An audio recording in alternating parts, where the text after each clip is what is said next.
You are listening to the IFH Podcast Network. For more amazing filmmaking and screenwriting podcasts, just go to ifhpodcastnetwork.com. Welcome to the Indie Film Hustle Podcast, episode number 442. All good ideas start out as bad ideas. That's why it takes so long. Steven Spielberg. Broadcasting from the back alley in Hollywood, it's the Indie Film Hustle Podcast, where we show you how to survive and thrive as an indie filmmaker in the jungles of the film biz. And here's your host, Alex Ferrari. Welcome to another episode of the Indie Film Hustle Podcast. I am your humble host, Alex Ferrari.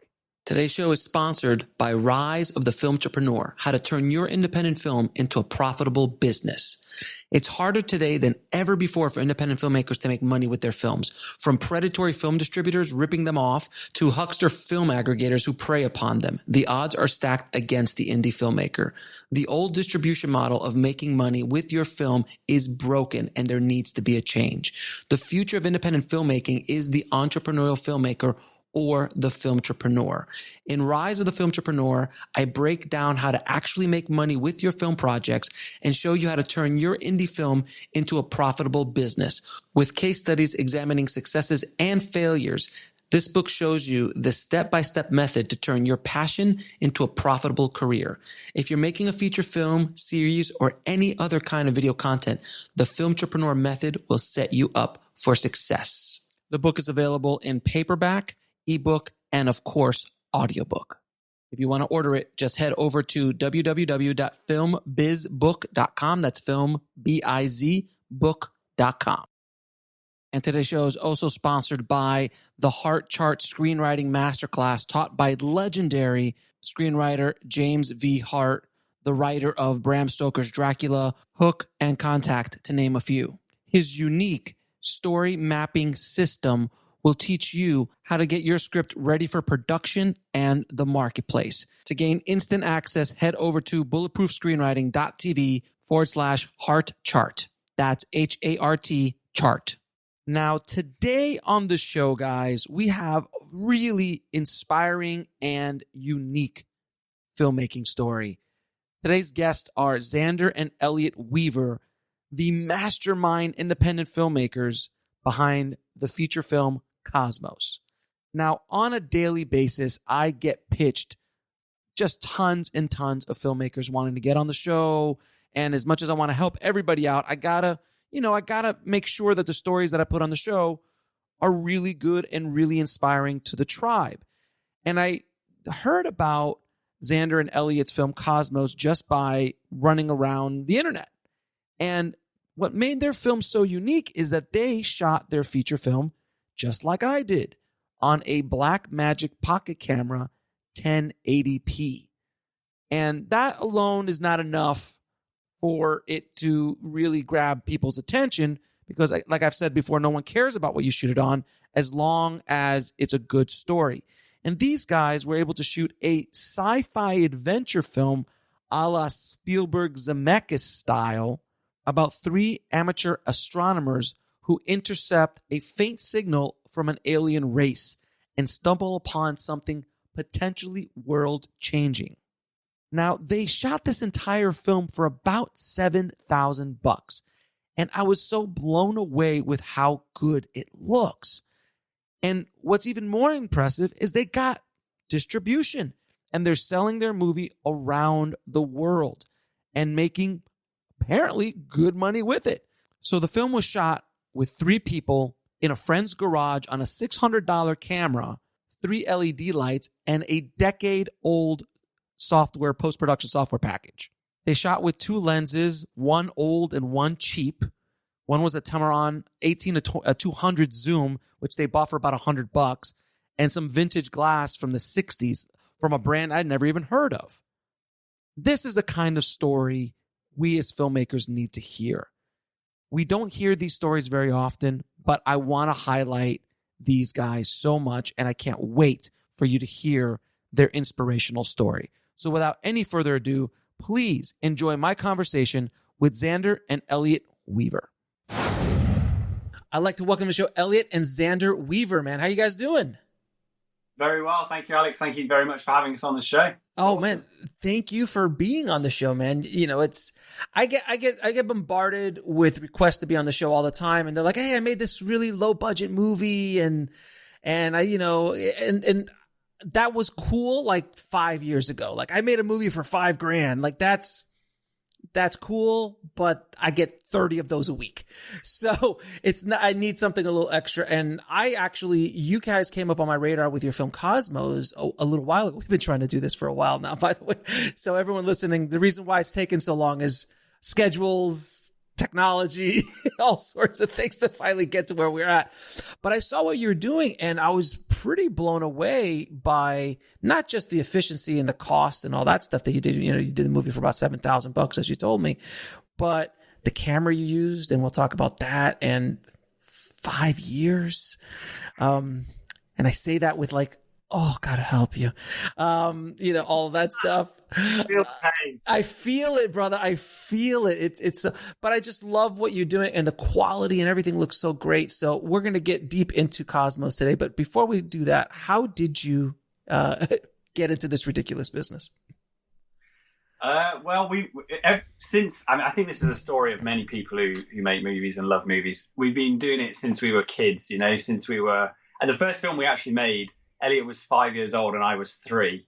And we got the home video camera and we made a film called When the Toys Came to Life, When the Toys Come Alive, and our toys in our bedroom came to life. And after that, we were hooked. And all through high school, we were making shorts with our mates and making music videos for them and stuff. And we decided to just go straight from high school and jump in. You know, we didn't go to a film school. We didn't go to a university. There aren't really the same kind of level of establishment like there are over in the US for film school options. So we just thought we'd jump straight in, get some experience, and start trying to, you know, find our feet in the industry, really. But yeah, passionate since very small, very, you know, early days. So the question is, did you sue Pixar for stealing Toy Story from you guys? Is the question. Not yet. Yeah, but you know, we're working on it. It might fund the next movie. It might. I mean, because obviously, I mean, I broke the story here. Pixar stole. They saw your short, stole your idea, and has made billions of dollars. Yeah. I mean, we were like 7 or 6 and we were fuming. In the cinema, we were like ready to table flip and just walk out. This is our IP, right? It's our first taste of, you know, the industry screwing us over. Just sippy cups flying everywhere. It was just rough back then, I'm saying. Storming out of his birthday party. That's disgraceful. Can you imagine? They did it better, to be fair. I'll give them that. Okay, give them that. They did. Was the production a little bit better than yours? Just slightly? Just a little bit. Just slightly. All right, so let's talk about Cosmos, man. How did Cosmos come to be? Cosmos came about because we were actually trying to set up another project. As Zander said, when we left school, we both tried to jump into it and set our hearts on directing a feature film. You know, finally getting around to this thing that we'd waited to get out of high school to do. And we set this project up, we started writing a script, and we kind of faced that challenge that all indie filmmakers face, which is, do we write a script we know we can achieve, or do we write the script we'd love to see and love to make, and we'll cross that bridge later. And of course, being like 19 and 21 years old, we wrote the script we wanted to see, obviously, and thought, well, you know, we'll cross that bridge, and then we had to cross that bridge. So we were talking to finance, and we were talking to investors, and we got a crew together, and it was all looking really, really good.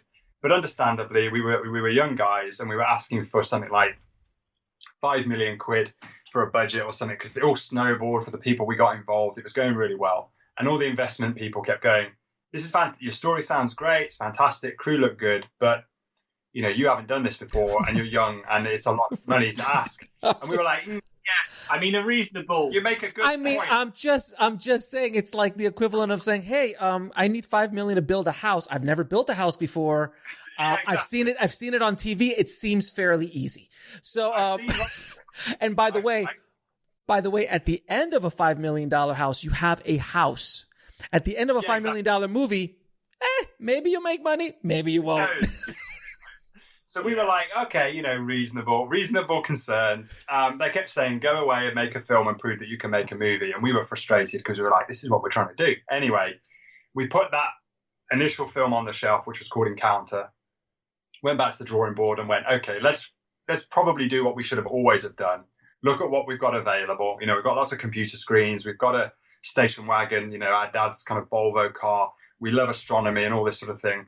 What can we, you know, Robert Rodriguez filmmaking, what can we make a movie out of that we've already got? And that's how Cosmos was born. And our initial concept was to make it in about 12 to 18 months and then go back to those investors and go, hey, there you go. Look, there's a Blu-ray. Told you we could do it.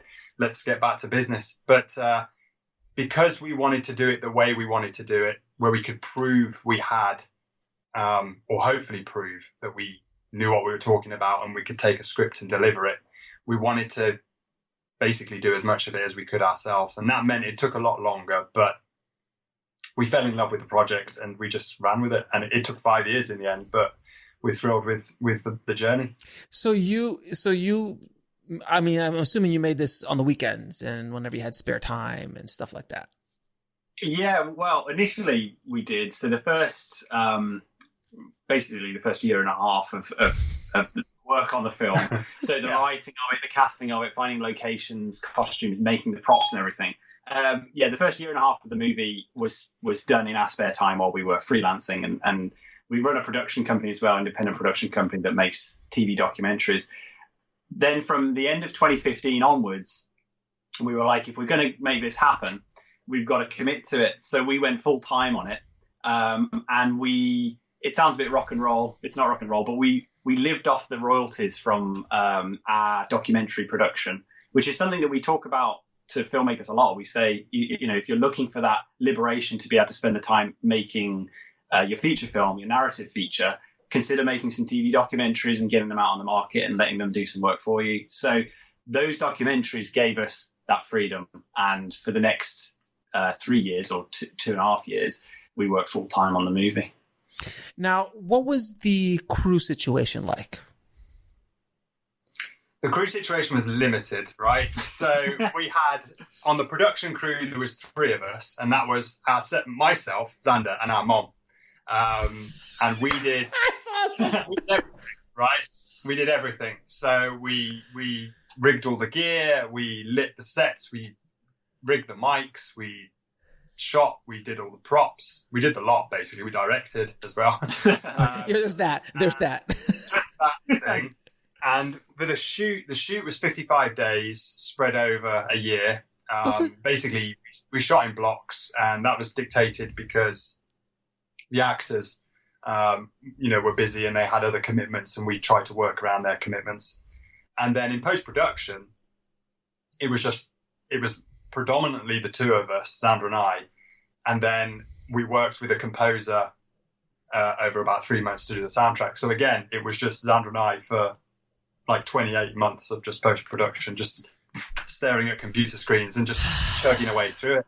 It seems like it's a mad way to make a film. But again, from the very beginning, our objective was we want something that we can show people and that they can look at. And basically, they can't take anything away from us.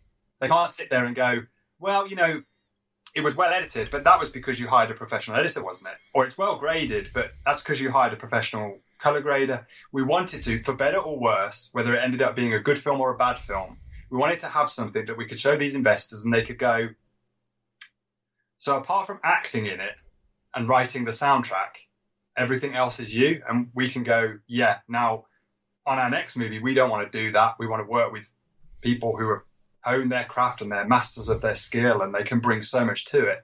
But at least hopefully it demonstrates that, we have an understanding of visual effects and we have an understanding of editing and we have an understanding of Foley and all this sort of stuff. We don't want to do it professionally, but at least we can be part of those conversations as directors. That was the aim, anyway. So, I've heard of these stories of projects going on for 5 years, and it generally never ends well.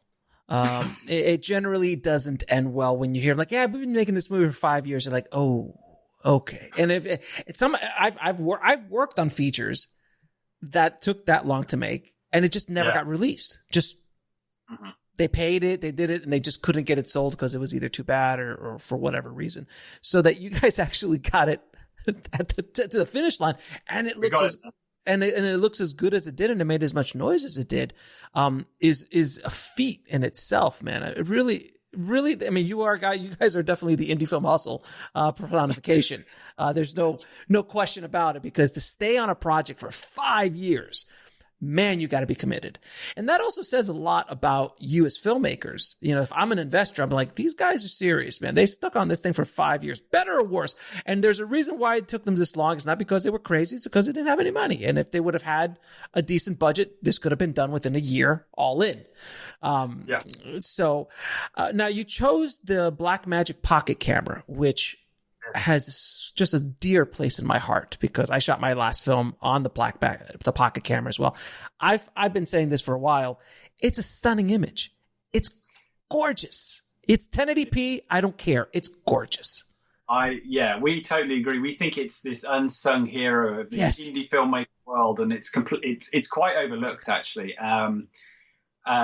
We saw when we shot the film in 2015. We started shooting the film in 2015. And the pocket camera, the original pocket camera, I think did it come out in 2013? Something like that. Yeah. Something like that. Yeah. Yeah. And we saw the footage start coming through online of people doing camera tests, and we were just absolutely blown away by it. We just thought it just has such this filmic quality to it. It just looks absolutely lovely. So as soon as we could, we freelance cameramen at the time, and we bought the camera to use for work. And then we were like, this is it. We've got to use this for Cosmos. So it served us incredibly well. There are bumps in the road with the camera. Battery life, for example, is no good. The screen's a bit iffy and all that kind of stuff. But once you've got all those things in place, what you've effectively when you buy the camera is this beautiful sensor, really. And we were very happy with the results of the film. So much so, actually, afterwards we approached. After the film was released, we approached Blackmagic, and they gave us to give away to the filmmaking community, which was wonderful. Like, to have that association and that affiliation with them was a real moment of pride. Yeah, what I love about the camera, yes, the battery power. I use the juice box, so I just used to have I put it, and with the juice box it lasts. We shoot 6 hours. Oh yeah, it keeps going. It just goes and goes and goes. So with the juice box, it was solid, that part. And then I got did you guys get the speed booster? We did get the speed booster, Metabones, The Metabones speed booster just automatic gives you another stop and a half. It's wonderful. And yes, the monitor in the back can have issues. It can have issues, but you could plug in if you're so inclined a little monitor, pop it out or something like that if you want to. But the speed that you can, the speed you can move, the size of it. I mean, now they have the 4K pocket camera, or actually the 6K pocket camera. 4K is old school now. They have the 6K pocket camera as well. So they have these other versions that are a little bit more beefy, but this has this Super 16 style. It's a Super 16 image. It's a sensor. It's a Super 16 sensor. So for me, like with my film, I wanted that like 1990s Sundance indie vibe with a little bit of grain. I actually added, it was too clean. I added grain to the image in post. But it's such a beautiful camera. Now, what lenses did you use? We shot most of the movie actually on a single stills lens that we had, a 28mm 1960s stills lens that we just had Vintage. for stills photography. Right? Yeah. And it just, like you said, I don't know what it is about that sensor, but the way sort of the light blooms and it does have like a grainy, although it's obviously digital noise, it does have a grainy look to it. It looks like film grain. Yeah. But it's pretty clean. But it's pretty if you shoot it right, it's clean. But the aesthetic of the image has that Super 16 clean look. And if you just add just a little bit of digital grain to it, which is a little film grain onto it on top of it, it could just take it to that other beautiful. It worked. It was perfect for our needs. Cosmos is a film set predominantly in this car, in a station wagon. So we had to get a camera and all the, a slider and stuff inside this car and shoot in the confines of the vehicle. And to have this small camera was just absolutely. You wouldn't have been able to do it otherwise. You would have to like cut the car in half and fly in and out and all this kind of stuff. Like I actually. In there. Yeah, like I own the Blackmagic 4.6K camera, but I chose to shoot with the little camera because of the ease. Even if you would have had a Red or an Alexa, you couldn't have shot this film. We couldn't. We say that to people sometimes, and they kind of look at us and they go, "What do you mean?" And you go, "Well, I mean, it's tough to get a camera in a car. Like, it's actually our car. It's not a set. You know, we're filming inside. Can't chop the roof off. We've got to drive home." So yeah, it is, and also it's HD, it's 1080p, and again, some filmmakers look at you like, you know, you've landed from Mars if you're shooting in HD. It's like, but it doesn't matter to me, and it doesn't matter in general. But B, there is something beautiful about, like, film is high resolution, but it's soft. It's a delicate image. It's not pin sharp, crystal clear, high fidelity. And I think the 1080p Blackmagic, it has the same texture that film has. It's a pin sharp image if you want it, and it's clean, like you said, but it's soft. It's painful. It just softens the edges in a way that film does. I mean, I've talked to Blackmagic a lot about this when I work with them, and I've told them that camera is just like, in all of their images, they always have this kind of like beautiful, like it's like Red is freaking just scalpel-esque in their image. It's so crystal clear. It's a bit much.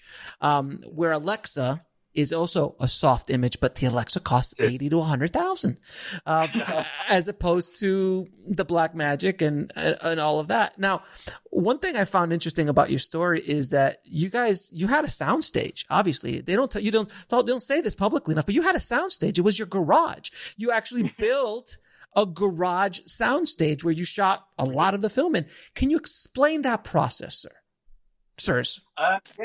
Yeah, well, the garage is actually a friend of ours. So we one of the challenges that we faced is that the actual set of the movie is this car, but it was the vehicle that we would use to get from the garage every single day. So you know, at the end of filming, at the beginning of the day, we'd get there and we'd get all the gear out and we'd set the props up in the vehicle and we'd shoot. And then by the end of the day, we had to de-rig everything, put it all back in the car and drive off. We couldn't leave it all set up. That would have been too easy, right? But the film takes place across one night, effectively. And instead of having the car out in the middle of the field and shooting actually in the middle of the night for the interiors, we just drove it into this garage. We put up a black cyc and we shot during the day and faked it as if it was at night time. And it worked superbly well, but we did all start going a bit doolally by the end of it because we weren't seeing any daylight. It was the middle of the winter here in the UK, and we drive in the dark, shoot in the dark all day, and drive out in the dark. So yeah, we craved the lunchtime daylight that we got every day. Now, I wanted to go back real quick to the whole 1080p aspect. Did you shooting on 1080p affect your distribution deal, your sales? Did they go, "Oh no, we can't take your film because we need 4K"? Because this is a myth. People think you have to master in 4K. Yeah. You have to shoot in 6 or now 12K or something like that. I want you to please tell the people the truth. Did it matter? No, it doesn't matter. Well, it didn't matter to us. We spoke to a handful of distributors. We spoke to a handful of sales agents. We even got 2 distributors bidding against each other for the film.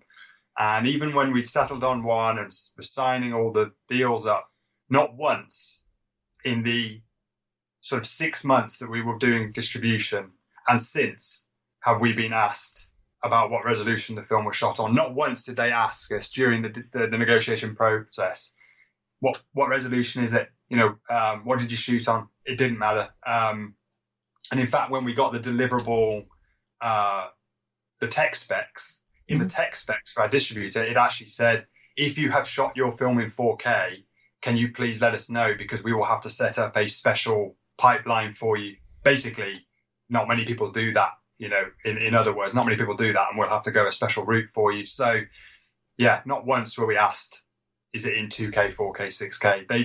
They watched the screener, and that's all they really wanted to talk about. So we often get asked too. We get emailed by people going, "Oh, you shot on the 6K. I read you shot on the Blackmagic 6K." And we're like, no, we shot on the original. And they're like, the 4K. You're like, no, the 1080p. Same thing happens to me. Yeah. or this will happen, right? They'll get in touch and they'll say, "We watched the movie, really impressed with what you achieved with your limited resources," and you're like, "Oh, that's amazing, thank you." And they say, "What camera did you shoot on?" And you tell them, and like Elliot said, they assume it's 6K or 4K. And you go, "No, it's the 1080p one." And they go, "Really?" I'm shocked. And it's like, well, you watched it, so like, did it work for you? Did it distract from the story for you, or did you just watch it and enjoy it and not really worry? So yeah, I think it's very easy to get lost in the kind of K war with all the modern technology, but ultimately, I think as storytellers, our focus should be more on the script and the acting and the soundtrack. Stop it. On how many K. Stop it. Yeah. Stop it, sir. You're talking crazy talk, sir. Crazy talk. It's all about the cameras. It's all about the gear. If you've got a 12K camera, if you have an Alexa with $100,000 lens on it, that's all you need. You don't need a story or acting. That automatically makes your movie good. Isn't that? That's what I've been sold. That's what I've been told. Am I wrong? That's what I've been told too. Yeah. I mean, we also get asked, what codec we shot in, and we shot. People go, "Oh, you shot RAW then, right?" And we shot ProRes LT. Okay, well that's now honestly. Okay, now I'm gonna have to say that is kind of crazy talk. Why didn't you shoot RAW? Come on, guys, you could have shot RAW. Well, wait a minute, but you edited in Final Cut, which we'll get to in a minute. So RAW would have been a big pain in the butt for you. It would have been. I mean, we did our own little camera tests. We put our nose to the screen, and we were like, LT. You shot an LT, not even ProRes. Just couldn't even tell the difference. LT, yeah. We did HQ, ProRes, and LT tests, and we were like looking at our monitor, our Mac monitor, going, "Which one is this? I can't tell." So we also wanted to just we're big fans of committing on location to basically what it looks like and how it's lit and the color and and so because those are the directors that we look up to from our childhood. They didn't have that kind of flexibility that is now available to filmmakers, and I think it can hone your abilities and your craft. So to some degree, we wanted to test ourselves and go, look, we're going to bake this in. We're going to just shoot, and what we get is what we get, and we're going to live with it. And that to us is part of the thrill and excitement of filmmaking. It's crazy, man. Crazy talk, you guys. Crazy talk. And but you also had a limited theatrical, right? We did, yeah. But how could you do that with a 1080p? That's not possible, sir. How could you do that? Explain. Well, it's a great question. It held up beautifully on screen. We did actually do an upres, 2K upres for the DCP using DaVinci Resolve's upscale, which is nuts. In fact, I've heard that many people are selling their Blackmagic 6Ks and 4Ks, going back to the originals and just up-resing them because they prefer the image, how it looks on the original. But yeah, we had a limited theatrical release. The movie was in 9 cities across the States, which was just mad for us, right? We were not anticipating that. 2 kids from Birmingham, UK, making a movie and it's going to be shown in cinemas in America. That was a dream come true. And we've seen it. We saw it twice on a big screen. We had a premiere here in the UK, a premiere out in Los Angeles as well, and it just really holds up incredibly well considering. And I just wish that filmmakers could, stop worrying so much about it, because the kit that we've got available at our fingertips now is just so incredibly powerful. Yes, and there is just no excuse, I think. No, and that's another reason why I wanted you guys on the show, because you shot with this camera, because I shot with the camera as well, and everyone says what all the same things you get I've gotten with my film, and I did the same thing, because on my monitor here where I color graded it looked great, but when I premiered at the Chinese Theater in Hollywood with my film, and I was like, this is amazing, but do you understand? I was terrified. I just up-res. Yeah. I did a DCP up-res to 2K. I'm like, I don't know. Is it going to work? I don't know what it's going to look like. I'm like, is it going to be super grainy? I'm like, okay, well, it's supposed to be kind of grainy because I wanted it. And when I saw it projected in the Chinese, and I just sat there before the audience came out, and we did a little tech scout on it. I was like, oh my, it looks amazing. It's gorgeous. It was so. And we did the DCP to DaVinci, and I was just blown away. It's honestly, and I've shot with all the cameras known to man, 35, 16, I've shot everything. It's probably one of the most beautiful things I've ever shot, that film. Oh, that's so cool. It's such a great camera, and that's why I wanted I want people listening to understand. You can buy that little camera right now on eBay for $600 to $800. Yeah, maybe less. Maybe less. And you can buy a full kit for like $1,000, $1,200, and that comes with like a lot of, I mean, I bought mine off of eBay. I bought it like for I think $1,000, but it was like a full kit, case, batteries, all of that stuff. And then to rig it out, it doesn't cost that much. Like if you need a matte box, I got my matte box for like $150. You know, yeah. It's so you could really, you can pimp it out, man. You can pimp it out really. I actually made our camera rig out. Yeah, I heard about that. Yeah, yes. So please tell us about your rig, sir. We'll be right back after a word from our sponsor. And now back to the show.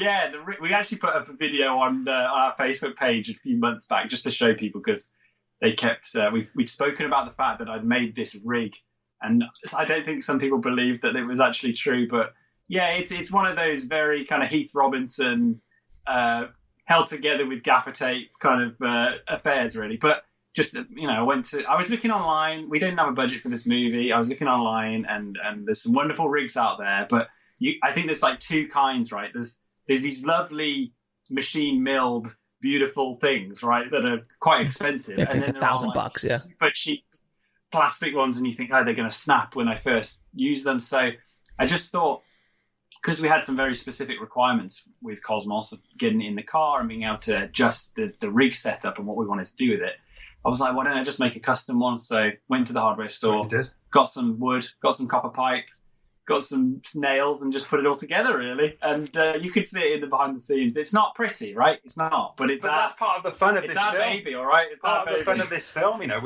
we are very proud and very like humbled by how well it has done, but we're also really excited because we've done it in sort of the most kit bashed, ad hoc way. You know, we've got a cardboard mat box, and we've got ankle weights on the back of our rig, and we're using a wheelchair for a dolly, and it doesn't matter, or it doesn't matter to us at least. And it wasn't a film it wasn't about standing behind a camera with our cap on and posing and looking cool. It was about making a film no matter what. And it wasn't about being cool and being seen with a Red Epic or an LX. Yeah. We'd love to work with that, you know, it would be a dream, but we forwent that sort of the image of feeling good about ourselves in exchange for actually being able to get a film made.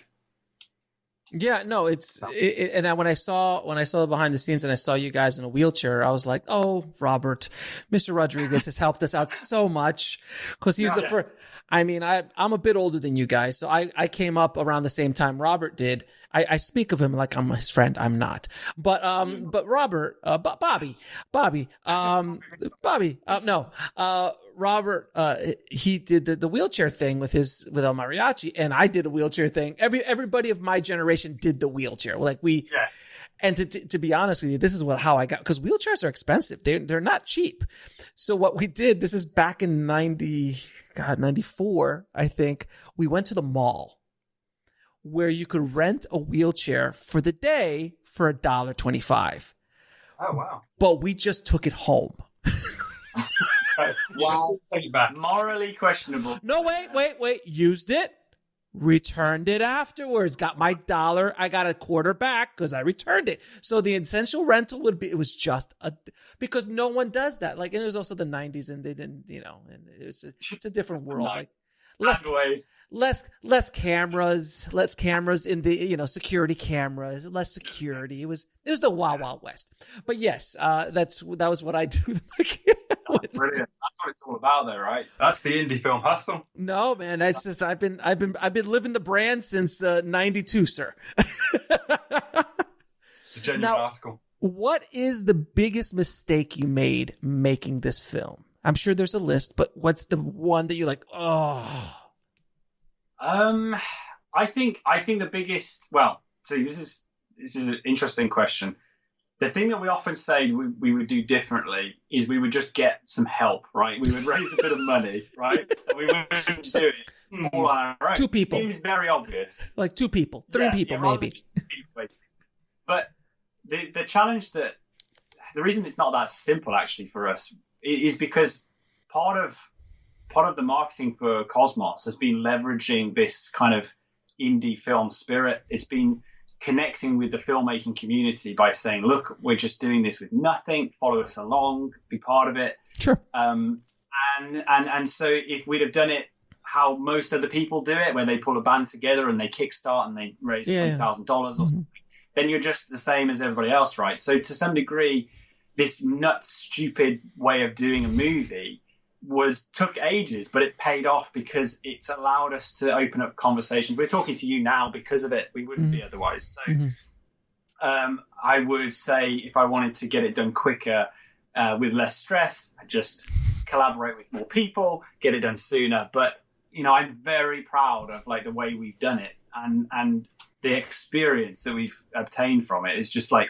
God, it's immeasurable. To just have a bit of a glimpse and an understanding about all these elements and aspects of the process. It's like the ultimate film school. So it's a really interesting question.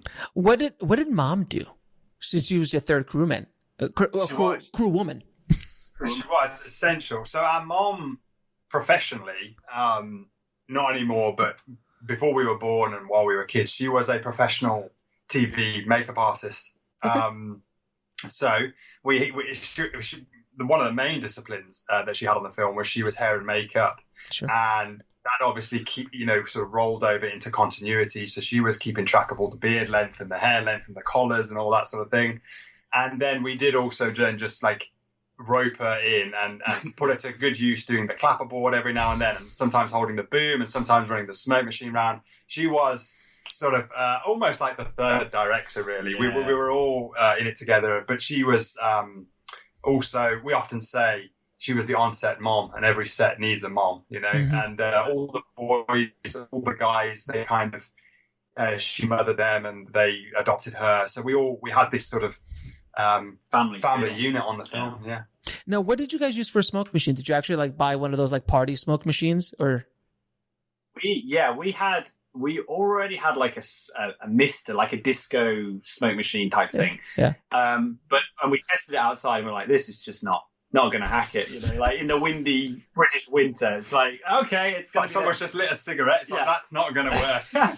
So actually the single biggest expense on the movie, we bought a gas powered Artem smoke machine. Yeah. It's like one of the propane ones that you see on the proper jobs, but for us, we could justify it in our heads because we were just like, this is going to give us a production value. We're going to be out in a forest and it's going to give us the depth and allow us to kind of make it look like we have more lights than we do. And, we're big fans of like having that smoke medium to light in and all that stuff. So for us, it was over 10% of the budget dropped on the smoke machine. Yeah, it was. Yeah. But I want to ask you something because I've shot with a ton of haze machines and smoke machines in my career, and you guys didn't shoot raw. So I know from shooting with smoke machines that smoke doesn't take direction quite well. How Tony Scott shot every scene of every movie that he ever did with a smoke machine or a haze machine, and it looked perfect every time. How he did it, I don't know. I can only imagine. I've had trouble with full crews. How the hell did you wrangle smoke or haze in a shot, and how did you match it in post, and how did you deal with it in color? Because sometimes if it's one shot's hazy and then the coverage is not hazy, how did you do it? Well, it was difficult. I think it was hard as hell, Alex. I have to tell you, it was ridiculously hard. It was almost impossible. We almost set everything on fire, and I third-degree burns and the whole lot, really. So we did get quite good at like timing the smoke machine, so we could sort of like leave it off on its own and it would just trickle out on its own. Very against the rules of owning a propane gas smoke machine is never leave it unattended. But we were all grown-ups. You were only a few feet away. You were a few feet away. It was We also we do like a blast, right? We do like one of us would run around with the smoke machine, blast it into the grass and all that kind of stuff. And then you step back and it'd just be this enormous fog cloud, right? You'd be behind the camera ready, actors will be ready. Wait for it, wait for the moment, wait for the, and then just when it was right, we went for it. I just have to point something out that you were judging me morally about my wheelchair scam. Sir, you left a propane machine unattended, sir, which actually could have killed people. My little scam did not kill anybody, and it was returned, sir. So both of you, I just wanted to point that out. Thank you. I take it back. I take everything back. I'm sorry. So that even in post though, like matching that haze. Yeah. And yes, we did do a bit of that. Yeah, we did. It was for the most part. It was okay. Like we'd for one reason or another, we didn't have too much problems, but we did. Good.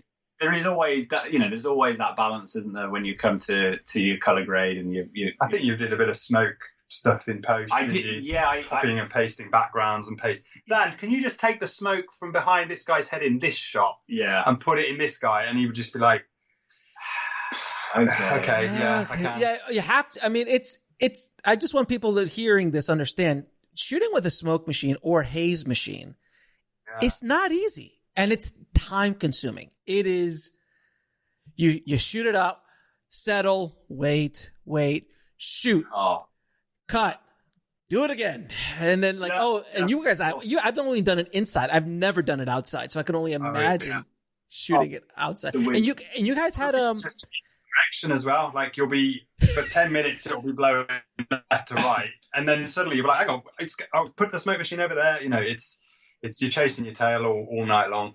Now, can you talk to everybody, because you guys did purchase a very high, expensive wind machine. So can you tell people what that wind machine was?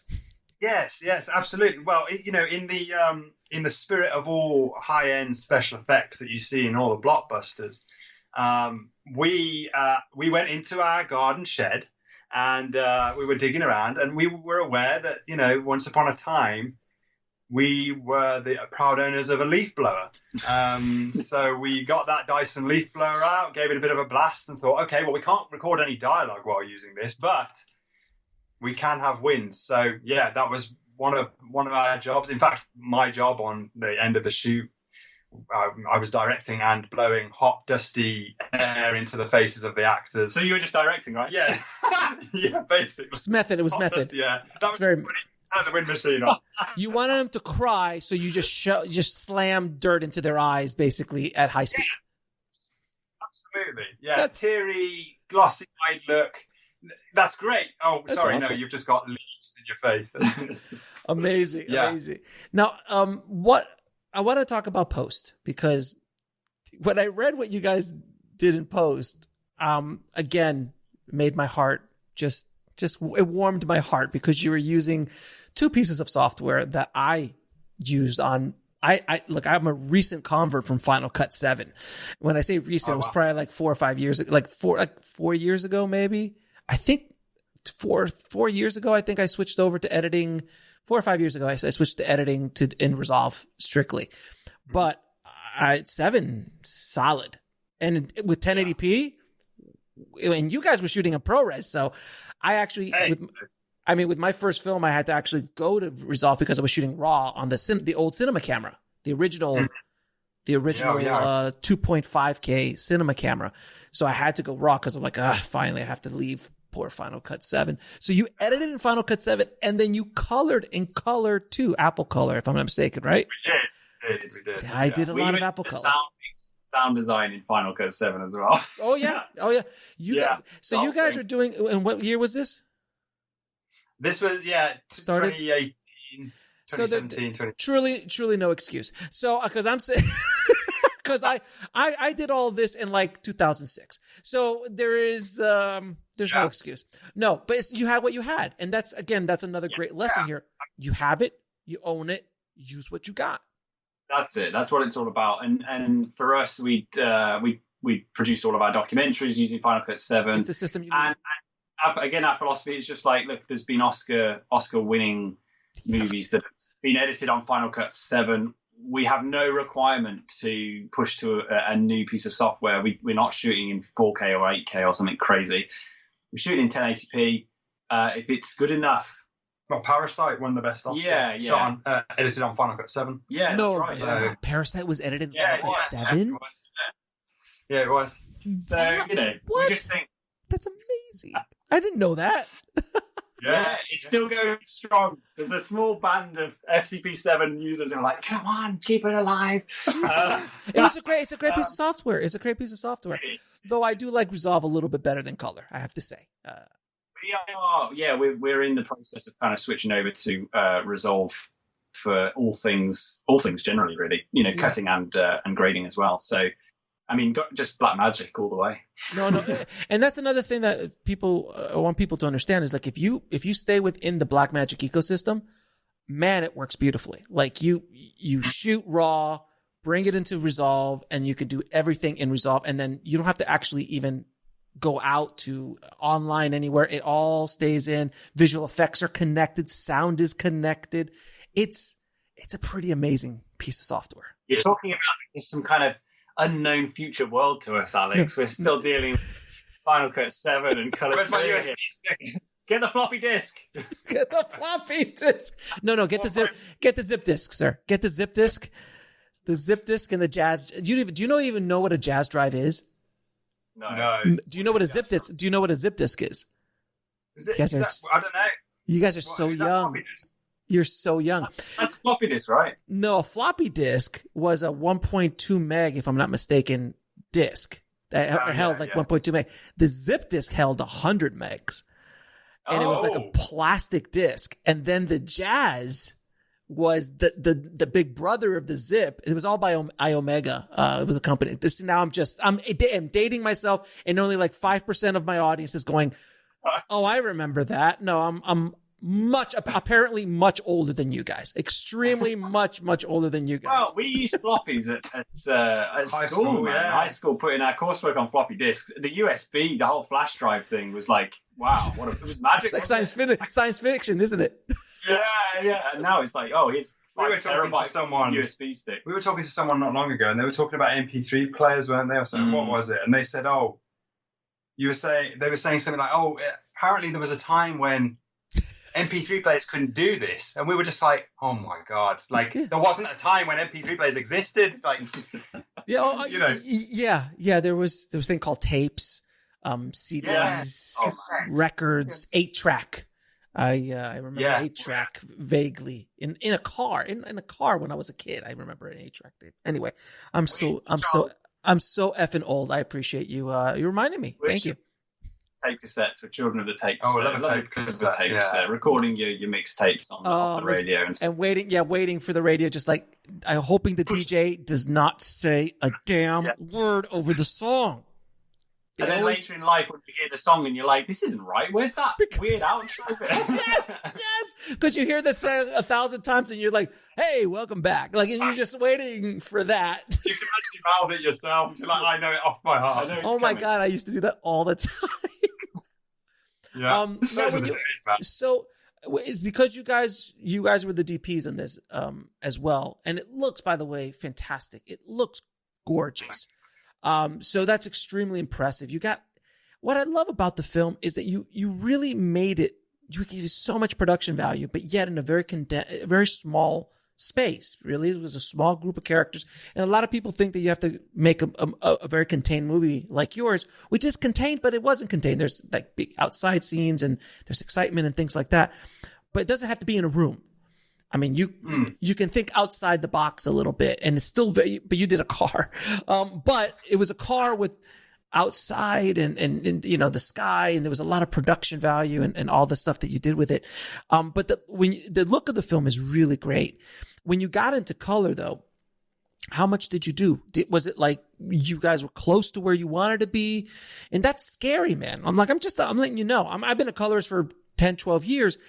I have to shoot raw because I need that freedom to like save me from me. Well, I think it's the right thing to do. Yeah. It's the sensible. It is the correct, sensible thing to do, is what you're saying. It is, for sure.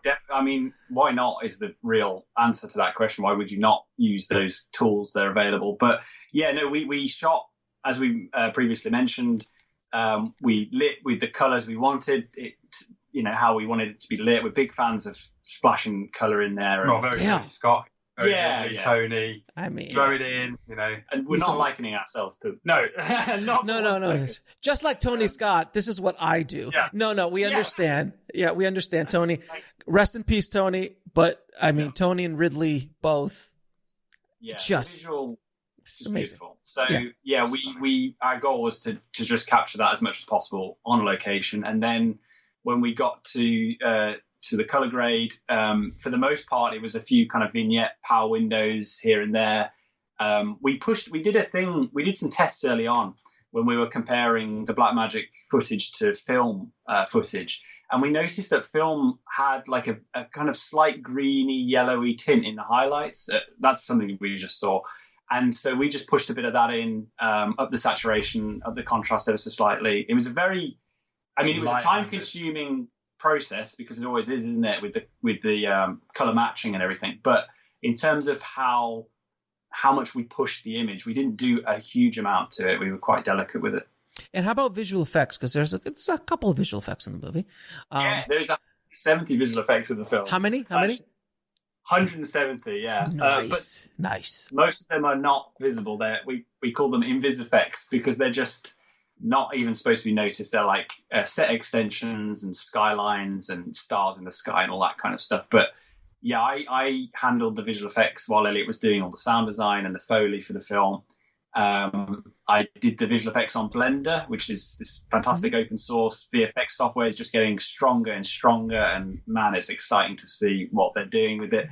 Pioneering stuff, and After Effects as well. But for the most part, like I said, it was some set extensions, some skylines, but there were more involved things. For example, the front of the telescope. We replaced the front end of the telescope in the movie because it looked pretty awful. Actually, it was originally a tripod carry tube, and we created a prop for the front to make it look like a telescope. And then we got into the edit, and we were like, "That just does not sell." Rubbish, sir. Rubbish, absolute trash.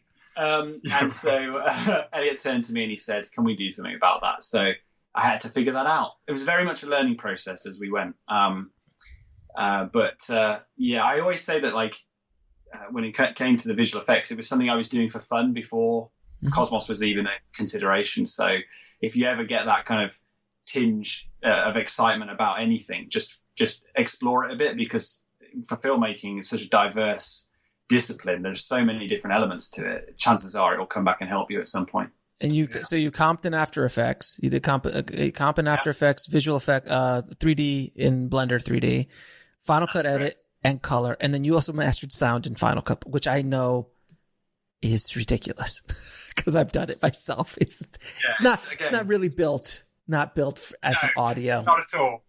Not even a little bit. And then you guys also did Foley as well. Yeah, we did the lot. Yeah, we did the Foley, and I did that. So while Zander was doing the visual effects, I was stomping around and rustling and breathing into microphones and all that sort of thing. And that's amazing. 66,000 sound effects we put in onto 100 audio tracks. So what machine were you running? Because I know Final Cut 7 fairly well. That's going to tax the software, sir. Yeah, it did. I just an iMac.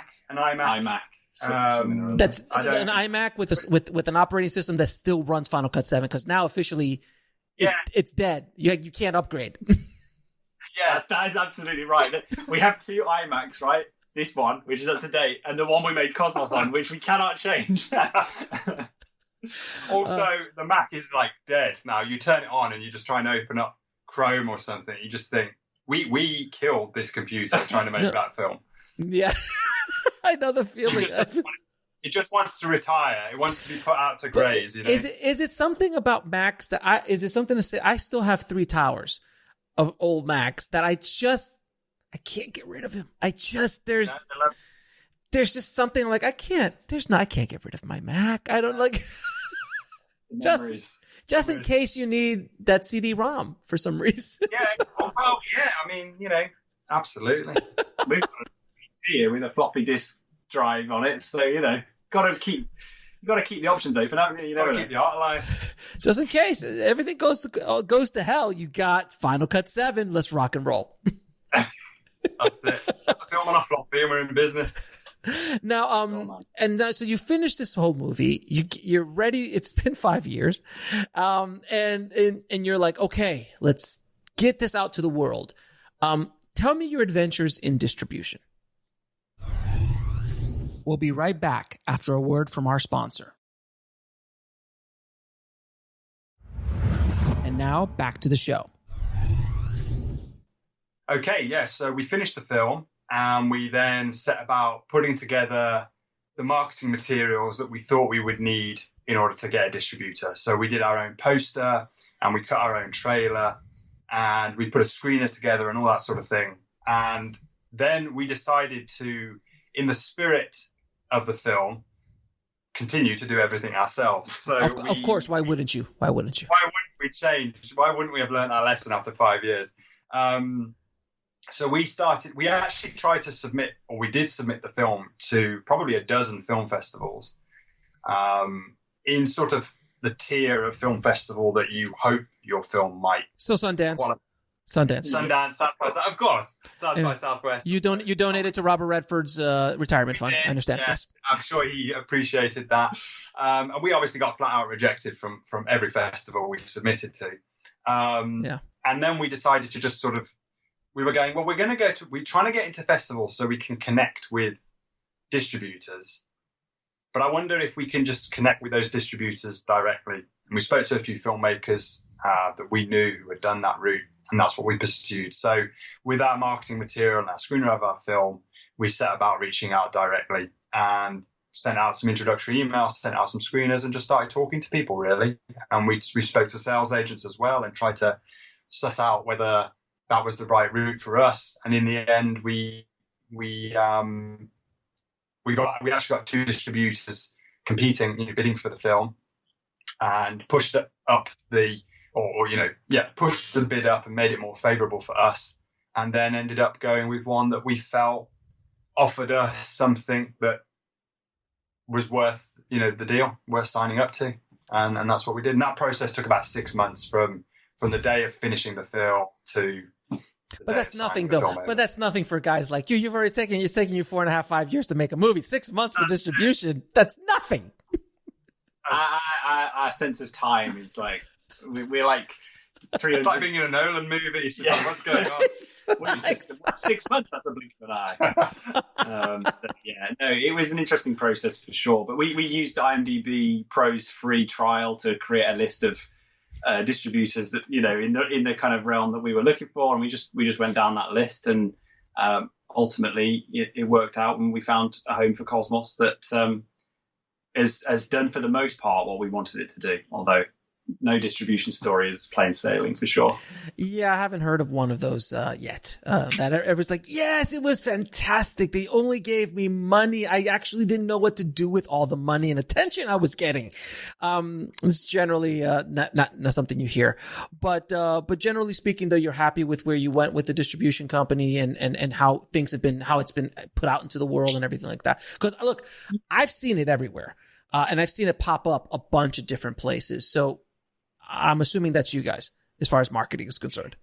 Yeah, it is us for sure. Yeah, we're with Gravitas Ventures, and I think their model is very much give it to the producers. They know their movie, they can market it. We'll put it on the platforms. And so as far as we're aware, most of the marketing of the movie is our work, really. We put the poster and the trailer together. We did an ad spend on some social media to try and get it out there. And we're just trying to engage with the filmmaking community and share the process really as much as we possibly can.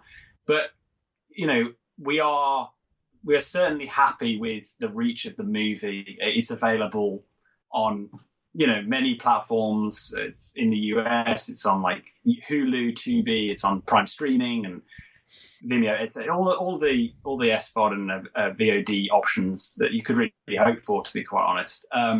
But there's also certainly a strong argument for that kind of independent distribution route where you handle it yourself. If you're doing all the marketing anyway, right? Like, why not make that final step? For us, our goal was very much to be able to finish the movie, give it to somebody else, have control over the marketing, because we didn't want that to be in someone else's hands. We were worried that it could be marketed incorrectly. But to not have all our time spent on getting that movie out there. So to us, it made sense to hand it to somebody else, because we wanted to start writing a new project, start moving forwards, and not get kind of like bogged down in the personal distribution of the movie. Now, but the other thing is too, you guys had a very different end game for this film. And that's something that's really important for filmmakers to understand listening, is that your goals with the film were not to make $1 million or be, rich or anything like that off the film. Money's nice. We would like to have money if we can't keep going without it. But because I'm assuming you don't want to do another 5 years like this. I'm assuming this is it. You're not doing any more. No more of these movies. You have to promise me no more. But but your goal was to get it out there and get your name out there for people to see you, to have conversations about other projects, to talk to other investors. That was the end game for this film, correct? Absolutely, yeah. I mean, the film has been out 6 months now, and we are starting to move into a phase where the film is making us money, which is great, because that's a real uptick. But you're right. Our goal was, we have the philosophy that like we couldn't buy our way into the movie industry, even if we had loads of money. So we've got to find something of value beyond the finances that will allow us to progress as film directors. So if we could trade the financial reward for the exposure and hopefully people liking the movie and the word getting around and maybe people in industry hearing about it and going, oh yeah, I've heard about this film actually, that was more valuable to us as filmmakers. And we do try and stress that to people we talk to, and on things like this, that we're not at all sort of suggesting that this is a business model for the $7,000 5-year model. Then no, not so much. No. We were, we run a production company. Aside from this, we've got other projects and other fingers in other pies. The reason we wanted to make this movie initially was as a bargaining chip to get that initial film off the ground. In the end, it was just supposed to be something that we could barter with. But now, it ended up becoming something bigger. And it's actually acting in a way as like a crowbar to open industry doors. And since the film has been released, we've had people from, Hollywood email us, and, we've been talking to managers, and we're potentially talking to people. And it has given us that sort of springboard. So, yeah, we traded the finances for the potential, to be able to help our career move further along. But the other thing is that you also didn't make a $200,000 movie and had that goal. Then you made a $7,000 movie. Yes. Very, very Robert Rodriguez-esque. It was a nice round 7,000. Yeah, absolutely. On the dot. On the dot, exactly. No, that's amazing, guys. You guys are definitely an inspiration, an indie film inspiration. And you did it in today's world, but yet a little bit in the past, because it took you 5 years to do. But all the things that you did travel to this point right now, and the basic spirit of what you do is getting out there and doing it. And not everyone needs 5 years. Some might need 7, but you did it, and you did it on your own terms, and you told the story you wanted to tell, and it's doing exactly what you want for it. And God, you can't really ask for, you could ask for a bunch more, but generally speaking, you got what you aimed for.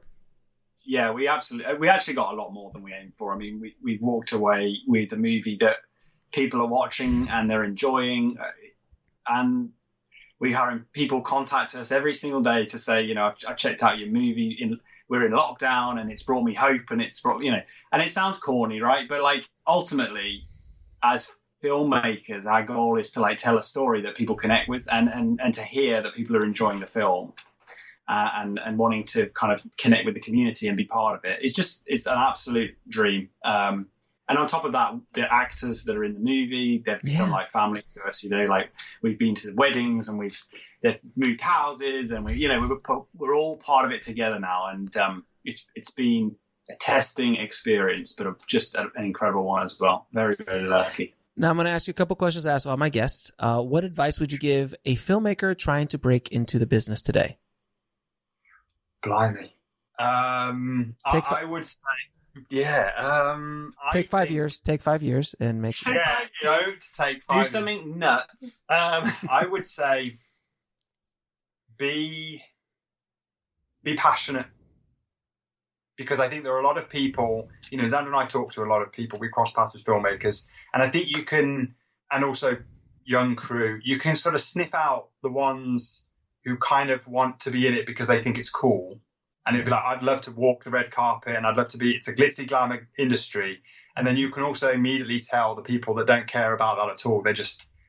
They have to do this because they love it so much. And I think the people who are in positions of power can tell why you're sitting in front of them. And if you're passionate and you love it so much, I think that you're going to win them over. So I'd say be passionate about what you do. I'd say really identify like what it is about making movies that is going to make you happy. Like, why do you want to do it? Because if you're doing it for the end goal, if you're doing it because it's going to get you somewhere someday, that's just not really going to get you through those challenging nights where you can Final Cut 7's crash on you for the 100th time, and you're in the middle of a render and you just lost your edit.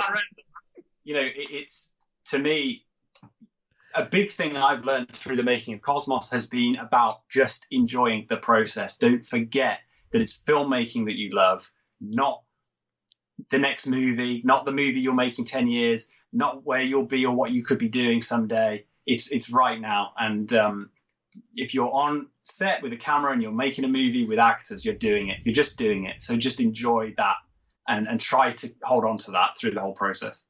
Now, what is the lesson that took you the longest to learn, whether in the film business or in life? Things take time. Yeah, I'm going to say exactly that. Patience. Yeah. Go on, yeah. Yeah, patience, persistence. Things take time. Things take longer than you ever thought they could.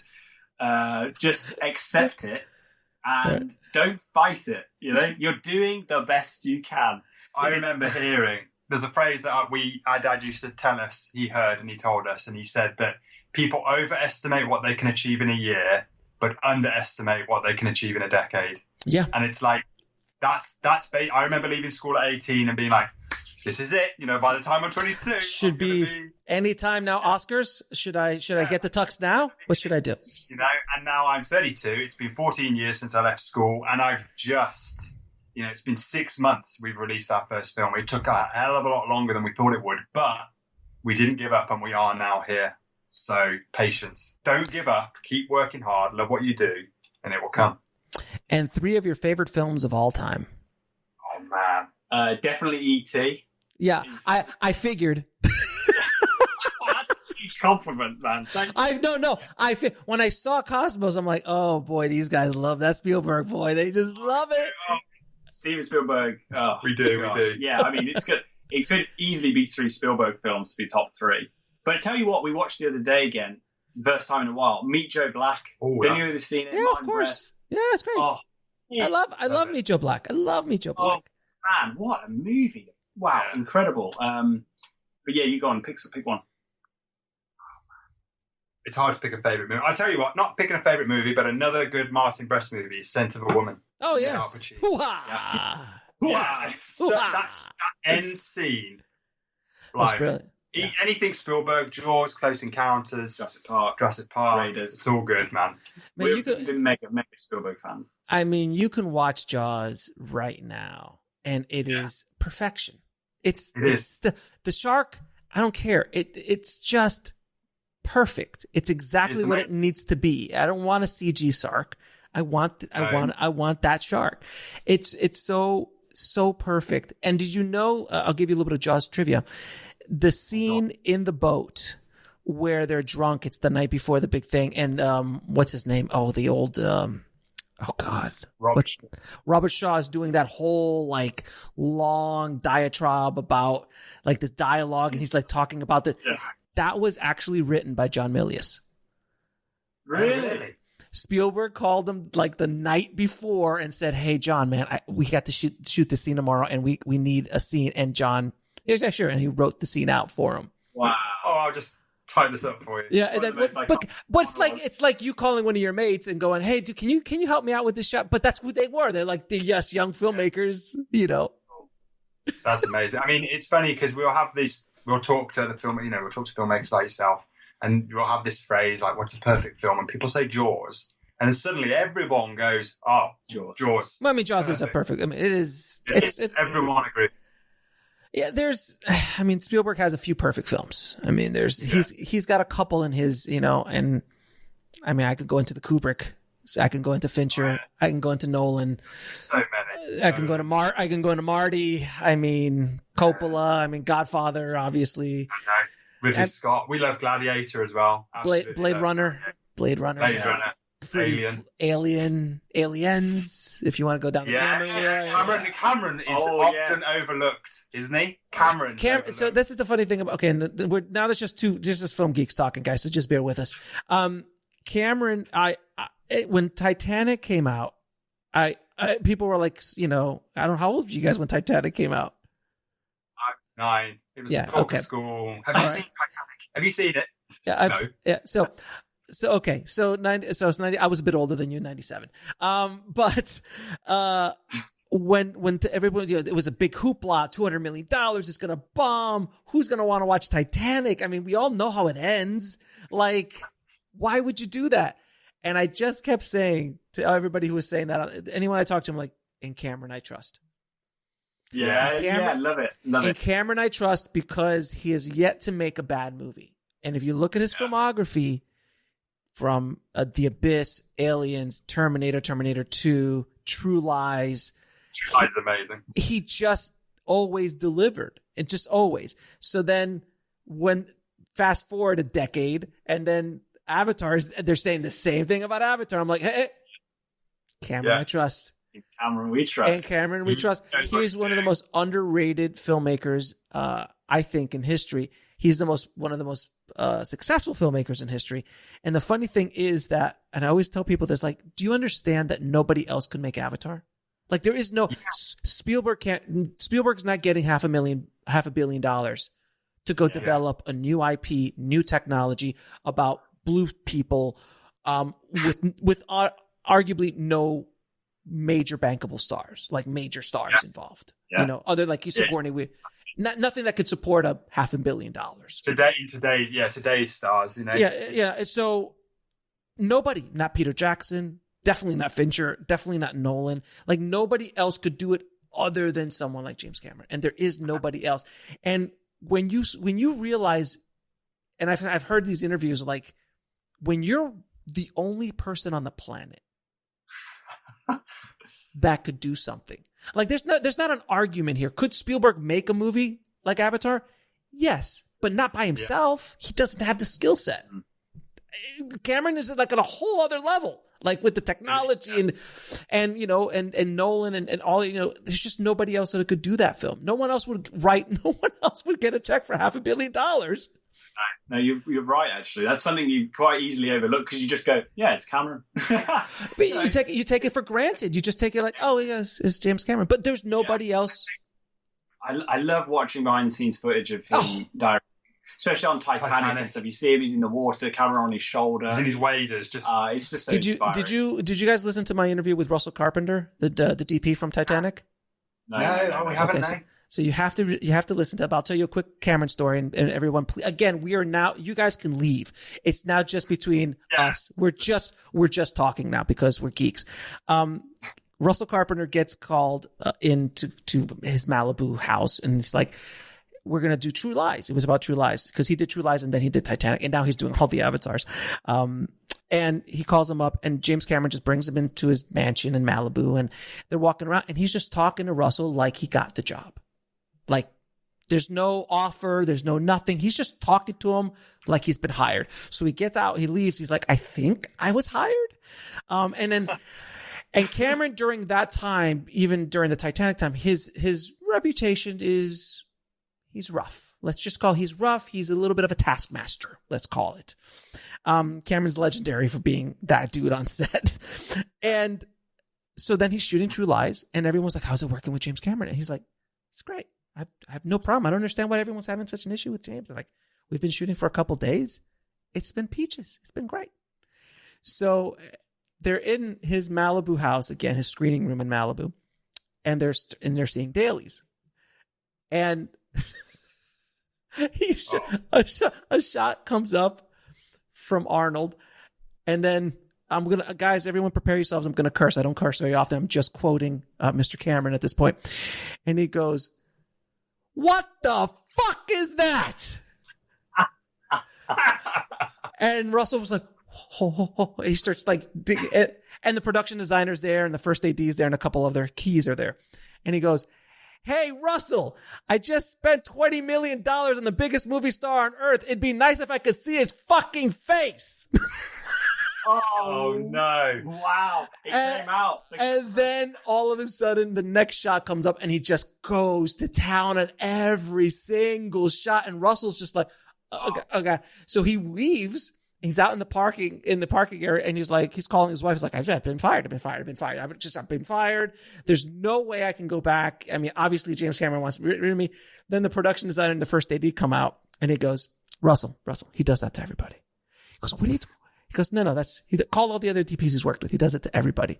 He calls up the DP from like the Abyss, and he goes, did he try the whole, I want to see the face guy? Yeah, he does it to me too. He does it to everybody. It's not you. Wow. You're fine. Just keep going. And that is James Cameron.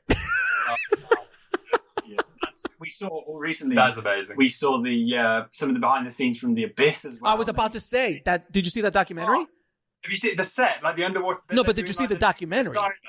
Did you see? Yeah, you've seen the whole documentary, right? The whole like. Yeah, it's just like, what am I looking? I mean, all the way from the beginning, right, Cameron? You go, oh yeah, the guy that made Avatar. You go, no. Let's see how they made this. Like, oh yes, a nuclear silo. Let's fill it with water and build our set. What are you talking about? He's been, and I'll give you one more Cameron story, and then we will end this interview, because we could just keep talking for another hour.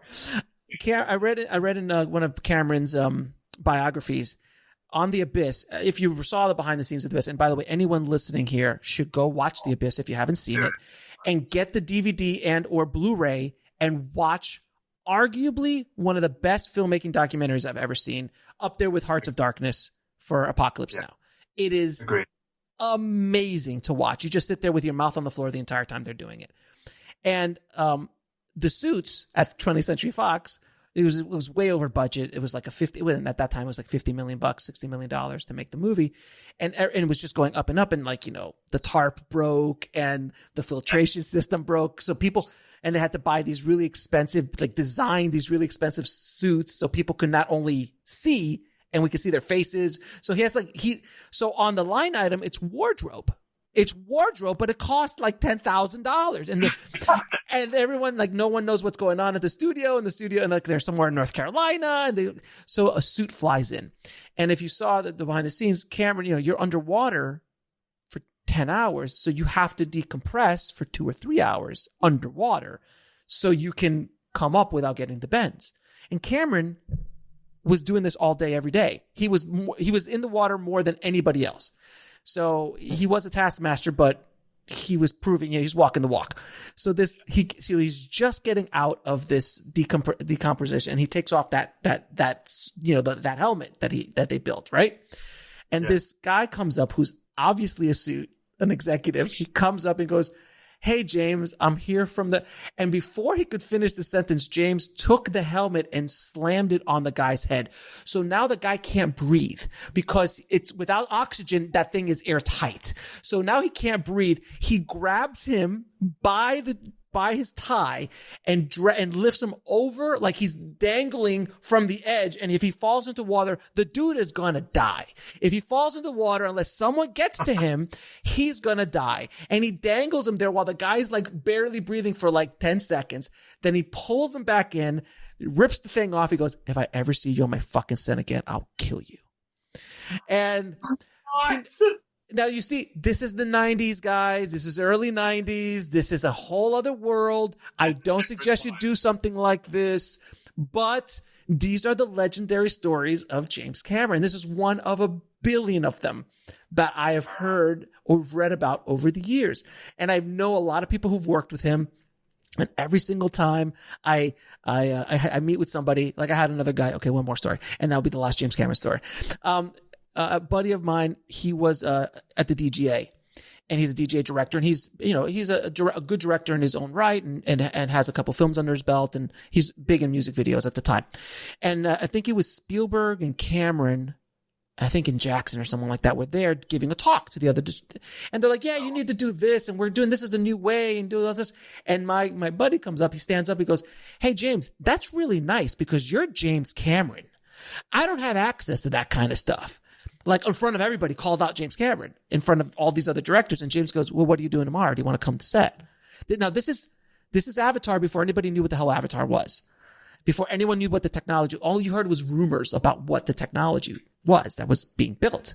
And I even heard, I was here at that time, I was here in LA. So I heard like through the grapevine, like James Cameron's doing something like this. So he shows up onto set, which is the what is that? The volume, right?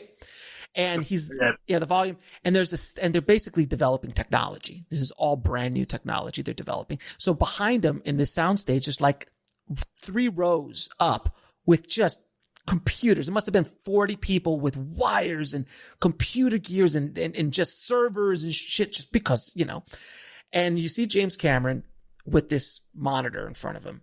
And in the monitor, wherever he moves the camera, you see Avatar. You see, I forgot the name of the planet, Pandora. Yeah, you see Pandora, right? So you see Pandora in real time. In real time. You're seeing everything in real time. So he sees everything, but it's all virtual. So then my buddy's standing behind him because he's shadowing him. He stands behind and he's watching, and he goes, all right, action. And it's the scene where they arrive the first time, the helicopter, and they jump out. That thing, right? So he does, and he goes, and the take is action, and he jumps off like a stool. He jumps off with the camera, and he runs into a digital tree. Like he runs into a digital tree.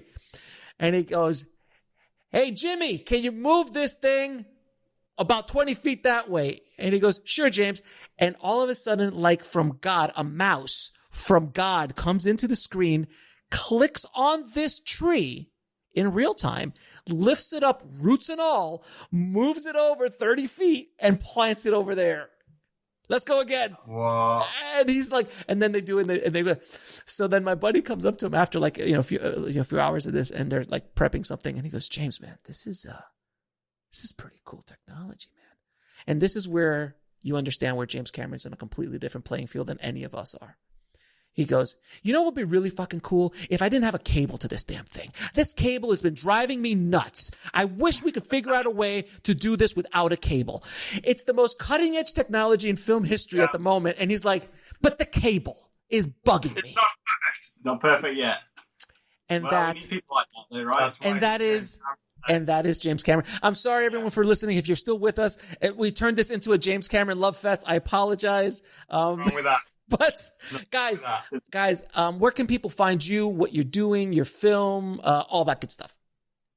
Well, we have a website, cosmosmovieofficial.com, where you can find out where you can check out the film and follow us on social media and even buy some merchandise if you fancy. Some merch, sir. You're selling merch. Nice. We're selling caps and they're flying off the shelf. But yeah, we're on all social media, and we make it our personal quest to reply to every single piece of correspondence we get. So if you have any questions about the process or about your own movie and how distribution might work or this, that, and the other, just get in touch. We're always happy to talk genuinely.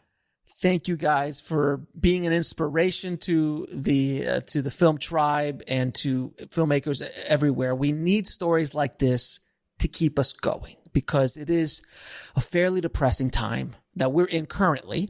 And before the situation that we're all in, it was still depressing. 2019, it was still fairly depressing for filmmakers, especially independent filmmakers, and making money and making your movies and all this kind of stuff. So these are the kind of stories I like to promote and really give people inspiration to go out there and make their movies. And you guys are the personification of indie film hustle. So thank you guys so much for being on the show. I really appreciate it. Well, thank you very much for having us. It's honestly, it's awesome to be on the show. It is. We've had a blast. Thank you.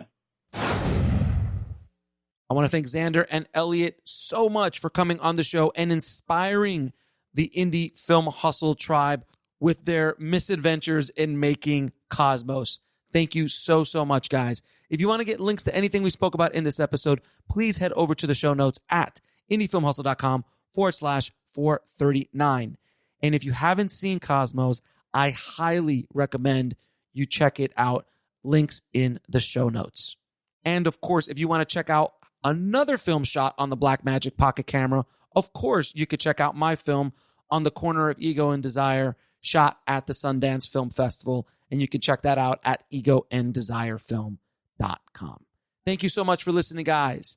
As always, keep that hustle going. Keep that dream alive. Stay safe out there. And I'll talk to you soon.